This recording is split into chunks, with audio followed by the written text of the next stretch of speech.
Welcome to Real Issue Podcast. I'm your host, Martel Llewellyn. Guys, if you are a Miami Heat fan, continue to like, share, comment, subscribe.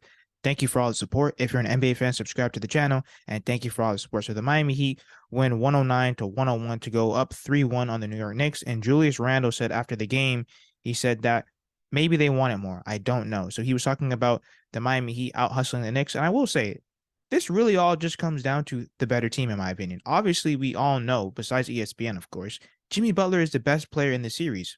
Bam Adebayo, he is the second best player in this series.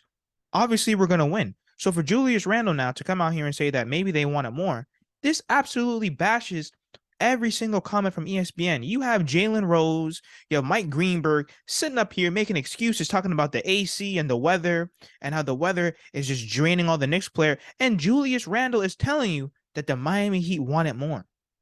The Miami Heat want to win more. The Miami Heat have more drive.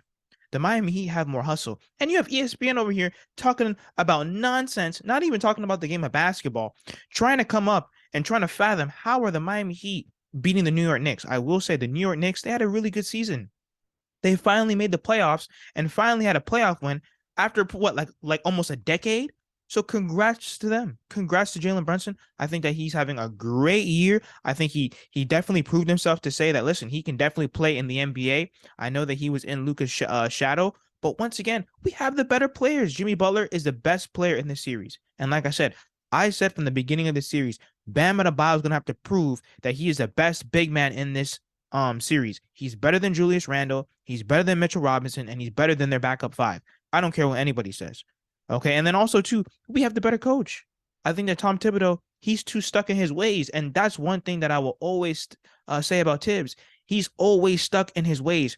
His Evan Fournier, Derrick Rose, and I'm not saying that they're going to be huge momentum builders, to help the Knicks, but you're telling me that you're going to stick with this roster that's struggling to score offensively? Once again, Eric Spoelstra has made all the adjustments, in my opinion. I think that he's the better coach, in my opinion, and I think that he's the best coach in the NBA. So like I said, folks, so for Julius Randle to come out and say, I think that the Miami Heat wanted more, the series is over. After game one, when we won in New York, and this should have been a sweep. No thanks to Scott Foster. This should have been a sweep. This should have been over last night. And once again, it's a disgrace what the NBA is doing over here for the New York Knicks, making up all these excuses, lying on national television, and Julius Randle is telling you that the Miami Heat wanted more. So once again, in my opinion, the Miami Heat were the better team to begin with. And for some strange, unknown reason, just because the Knicks were the fifth seed and they beat the Cavs, and that's a whole nother conversation. Because look how bad the New York Knicks are playing offensively, and they were able to beat the Cavs. That means that the Cavs, they're even bigger frauds than the Knicks. But let me know what you guys think in the comments, because like I said, for Julius Randle to say that the Miami Heat want this win more, want to win more, want to hustle more, they literally want to win more, that means that the series is over. And we all knew this from the beginning. Let me know what you guys think in the comments. Like, share, comment, subscribe as we continue to push to 2,000 subscribers.